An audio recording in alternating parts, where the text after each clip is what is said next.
Alright, we're back here with the second part of the unboxing. As you can see here, this is a 32 gigabyte micro SD card that came with it. And let's dive into the actual box here now that we've unboxed it. You guys can take a look at that if you're interested.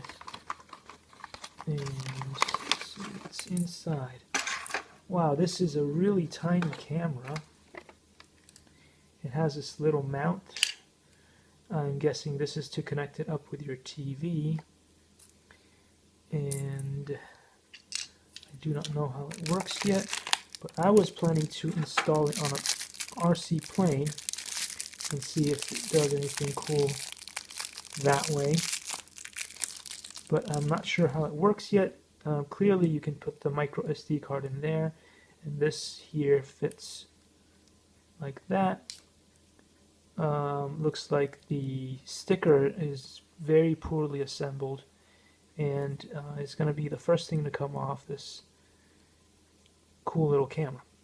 Anyway, that's all I have for you guys on this camera so far. I'll let you know how it works. Looks like the power button is on here, and we'll see.